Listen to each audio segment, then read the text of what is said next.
Hello and welcome to the NextPowerUp review summary of Sublevel 0.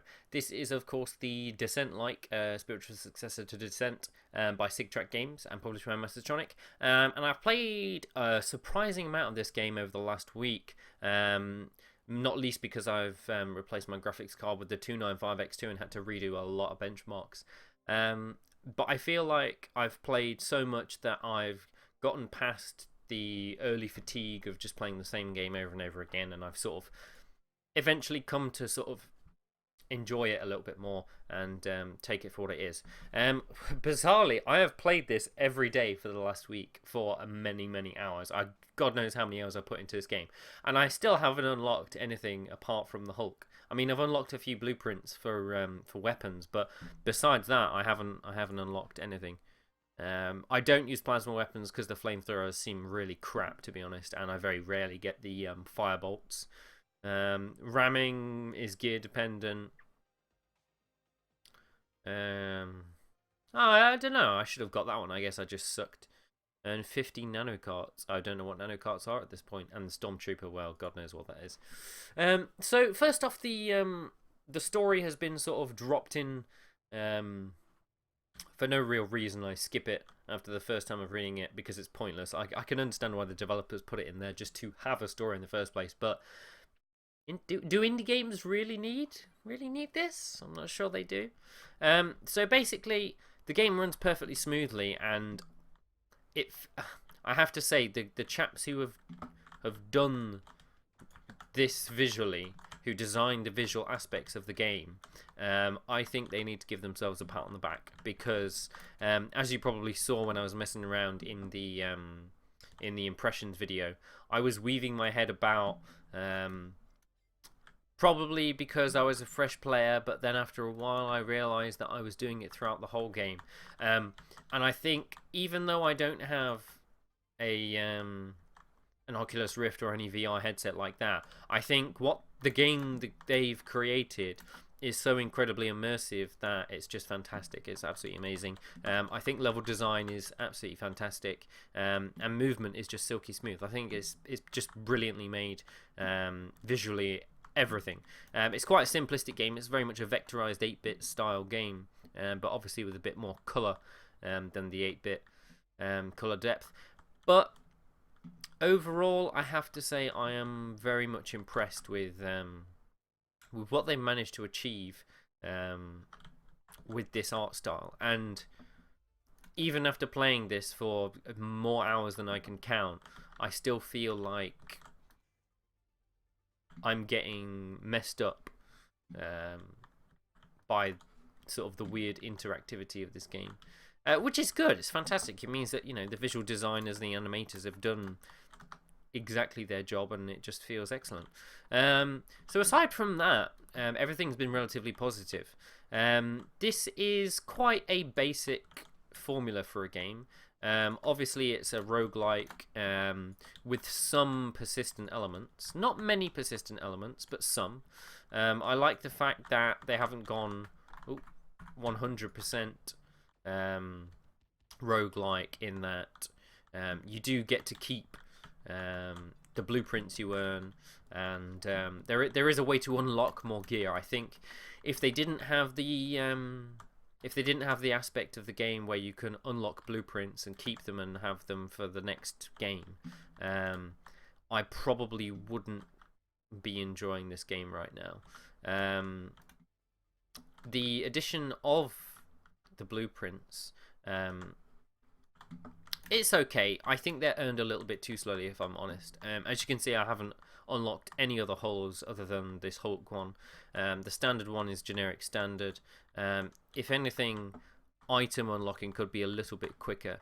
At this stage, the crafting is a great idea, but it feels so limited that you very rarely get to play with it that much. You do unlock, obviously, a couple of blueprints for weapons based on achievements and getting through certain levels and meeting certain standards and all that jazz, basically. But it just feels like an awful lot of the game is locked behind. The easiest way I can describe it is if you've ever played Team Fortress, and try to get every Steam achievement. In order to unlock every Steam achievement for Team Fortress 2, rather, you basically have to be playing the game for hundreds of hours, hundreds and hundreds of hours. And I feel like demanding from a player to sort of play this game for hundreds and hundreds of hours feels a little bit unfair. In order to unlock some of the other weapons, I like the itemization. I think that's actually pretty cool.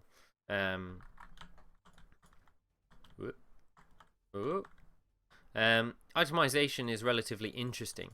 I like the fact that things have a few different stats, and there are prefixes to weapons based on their qualities and stuff like that. It adds an extra element to the game, and I think if they didn't have the alternative items and crafting in this game, I would probably struggle in keeping up and being entertained by it. It's definitely a game that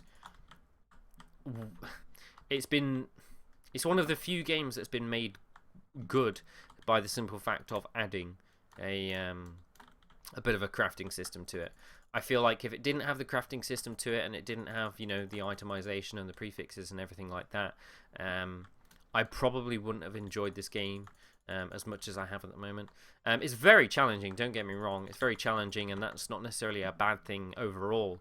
But if I were not to get any reward from completing various levels, or just generally completing various tasks, I think I would struggle to recommend this to anyone for any reason, because it would be like a I want to be the guy roguelike, where at least I want to be the guy so hard that you feel like you've achieved something incredible by finishing a level or something, or getting to a waypoint. Whereas this, if it didn't have the items, and it didn't have the interchangeabilities and didn't have the crafting, then there wouldn't You wouldn't feel a sense of achievement. I feel like I've completed this first mission so many times that I've actually gotten a little bit bored of this first mission. It's too easy. But then I've very rarely gotten past the third mission, and that's quite irritating. It feels like occasionally the game is not entirely fair. Like when you get to the generator room on the second level, all the lasers come out, and unless you've done the level before, you won't succeed the second level. Once you get to the final engine room and you're used to what it does, you're gonna struggle, and I think that's what might initially put a couple of people off. They'll get past the first level and think, oh yeah, that was great, that was relatively easy, I reckon I can progress here, and it won't be too difficult. But then they'll get to the end of the second level and immediately get destroyed and possibly not have unlocked anything. And it just, I don't know, it was a little niggle for me. If you get any of these data pads, which I think I've missed one, you do get an upgrade between the levels, which are very minor, but they're good enough to make you want to unlock them. We'll go ahead and do some crafting here. I haven't really unlocked that many. I don't even have enough nanites to build anything. I think I'd like to just point out, overall, this is a good game. This is, if you like Descent, you'll like this. It's got everything that Descent had, but possibly a few more additions, and it's more entertaining. But I feel like a lot of the systems that they've put in place have been circumvented because of this massive need for resources. Nanites, unless you kill everything in an entire level, you won't be able to craft anything, because it requires so many nanites to craft anything. And I think that's really quite a bit of a shame, because crafting would potentially be a little bit more than what it is at the moment if they just allowed you to collect just a few more nanites, like allow you to craft maybe 2 weapons every level, maybe 2 weapons every level. Then it might actually feel like, instead of only being able to upgrade some stuff once every 2 levels, which it's a little bit disappointing, really. Like, you can see now, I've done an entire first level, and I've only just gotten enough money. Yeah, we'll go for the minigun. So I feel like they could have improved on the crafting a lot more, simply by, I don't know, just making it a little bit more accessible overall, I guess. I don't like those riot guns, they suck a bit. So yeah, the crafting definitely makes the game a hell of a lot better. I think without it, the game would be lost. It's an interesting game. It's a very immersive game, but I feel like I've failed on level 2 or 3 so many times that if it weren't for the addition of crafting and for the unlocks and everything like that, it would start to feel really quite monotonous. So I'm definitely glad they added the crafting in. Enemies are crazy. There are so many different types of enemies, and they really demand you to use a lot of different types of weapons. Some weapons are literally just, there's just no point in wasting the ammo on some of these enemies, because they're genuinely varied and they're genuinely difficult, and it very often forces you to think about using alternative weapons in order to get your head around them, which is great. I think that's excellent game design. And forcing you to think about your weaponry, think about how you've outfitted your ship and what you're going to specialize into. It's all done very well. Everything's done extremely well to complement each other. Relentless hurl, rapid hurl. Better than mine. So in terms of like weaponry, I think there's quite a varied amount at this stage, but again, it's sort of let down by the fact that you can't really get your hands on too many different weapons. And another thing I found is that, as I was mentioning earlier, is there are tons and tons and tons of different types of weapons, but too many of them feel a bit too useless. Like the flamethrower feels inherently bad. The art of ramming people is terrible. I don't like the ram technique in the game currently at all.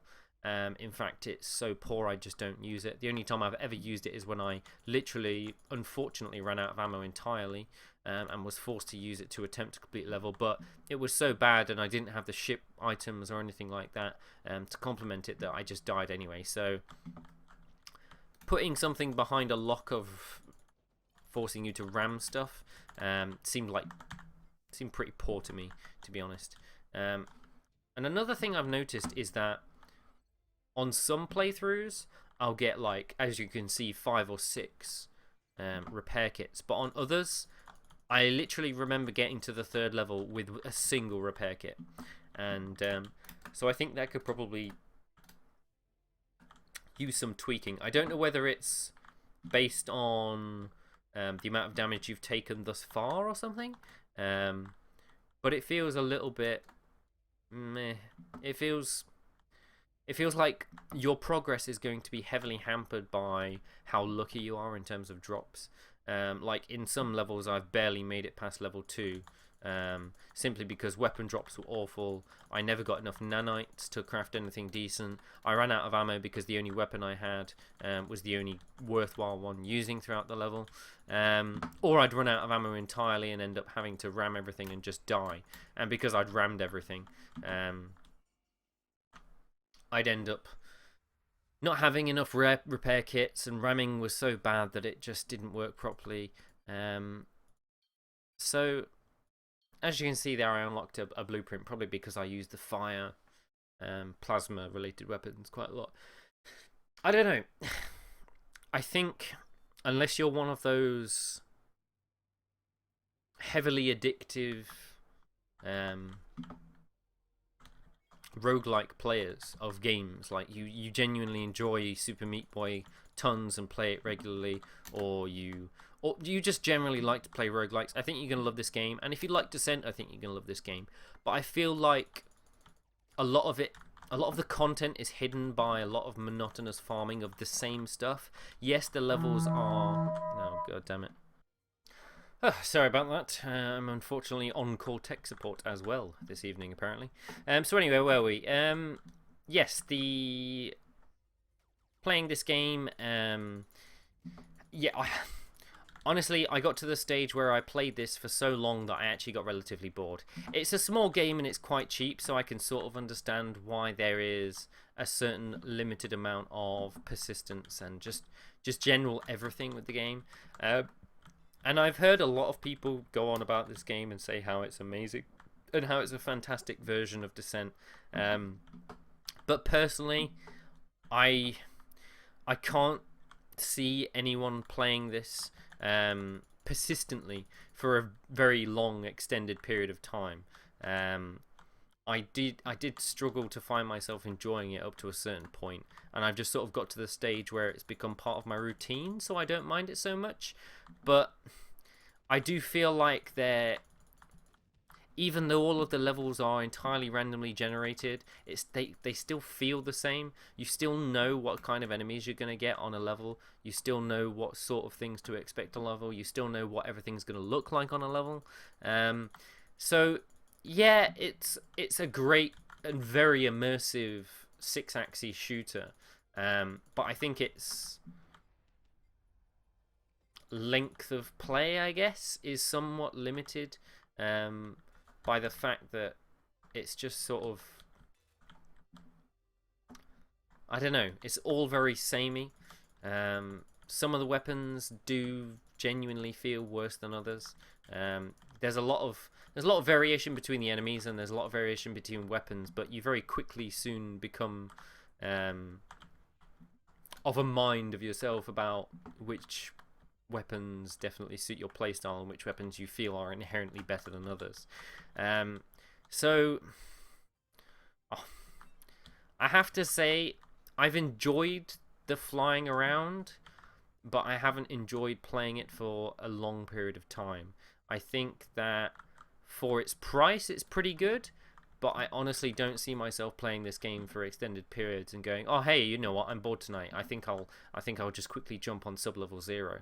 I just found it not to be as fun as I wanted it to be. It all feels very much the same, and I was a little bit disappointed. I think immersion, animation, and everything in that regard is fantastic. I think the movement in this game is just awesome, second to none, brilliant. But I think unless you're a hardcore roguelike player, or you are just emotionally invested into games like Descent, you're probably going to find that this game, it might not entertain you for much more than a 15 or 30-minute session every night for a couple of weeks. But, you know, overall, it's above average. I'd say it's 80% positive, and about 20% negative overall. But yeah, it is what it is. I'm trying not to let my opinion overshadow the review here, but it just feels like there's a lot to this game, but it's in such short supply that it just feels a bit empty at times, and it feels quite repetitive as well. So that's the end of the summary anyway. If you want to read the full review, hit the link down below, and also the performance analysis is also in the link down below. Performance analysis won't be updated with the new graphics card until the next review, which I think is Hard West. And of course, if you're looking for hardware related stuff, go ahead and visit our sister site NextPowerUp, and they also have a YouTube channel as well, so go visit them there. And until next time, I'll see you guys potentially for the other review that we're running this week, which is Rebel Galaxy, so go check that out. Should be uploaded at the same time. If not, I'll see you guys on Saturday for the Next Week in Gaming. Thanks for watching.